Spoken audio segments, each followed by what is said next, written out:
அதே மாதிரி ஒருத்தருக்கு வந்து சூரியனும் சுக்கிரனும் நல்ல பலமா இருந்துருச்சு அப்படின்னா அவங்க நீங்க 12 பாவத்தில் இந்த பாவம் அந்த பாவம் எல்லாம் பார்க்க வேணாம்.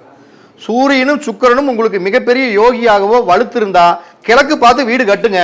அந்த வீட்டில் நல்ல செல்வ செழிப்பு, தனச்சேர்க்க, ஒரு குடும்பத்தில் ஒரு அங்கீகாரம், ஒரு மரியாதை, புகழ் எல்லாமே கிடைக்கும். அதே மாதிரி பார்த்தீங்கன்னா உங்களுடைய ஜாதகத்தில் குரு பகவான் மட்டும் வலுத்து மட்டும் இருந்துட்டாருன்னு வச்சுக்கோங்க, நல்ல யோகியாகவோ இல்லை நல்ல வலுத்து இருந்துட்டாவோ, ஆட்சி உச்சம் பெற்று வலுத்து இருந்துட்டா நீங்கள் ஜாதக கடத்தையே பார்க்காதீங்க, வடக்கு பார்த்து வீடு கட்டுங்க, சூப்பராக இருக்கும். அதே மாதிரி செவ்வாய் வந்து உங்களுடைய ஜாதகத்தில் ஒருத்தருக்கு வலுத்து இருக்குது, நல்ல நிலைமையில் இருக்காரு, யோகியா இருக்காரு, தெற்கு பார்த்து வீடு கட்டுங்க, சூப்பராக இருக்கும். அப்போ இதில் என்ன நீங்கள் நல்லா புரிஞ்சுக்கணும் அப்படின்னம்னா, இந்த ஜோதிடமும் நவகிரகங்களும் ரெண்டுமே ஒன்று தான், ஒன்னோட ஒன்று அப்படியே ஒரு சிலந்தி வலை மாதிரி தான், ஒன்றுக்குள்ள ஒன்று மாட்டி தான் இருக்கும். ஜோதிடம் தனி கிடையாது, வாஸ்து தனி கிடையாது. ஜோதிடத்தை நவகிரகங்களோட அடிப்படையில் நம்ம பேசுகிறோம், வாஸ்து வந்து பஞ்சபூதங்களோட அடிப்படையில் பேசுகிறோம்.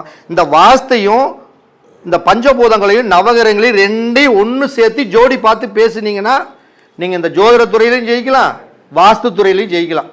இதை மாற்றி வாஸ்து வேற ஜோதிடம் வேற, அதுக்கு சம்பந்தமே இல்லை அப்படின்னு உளறிட்டு இருந்தா நம்ம வாழ்க்கை பூரா உளறிட்டே தான் இருக்க, ஜெயிக்கவே முடியாது.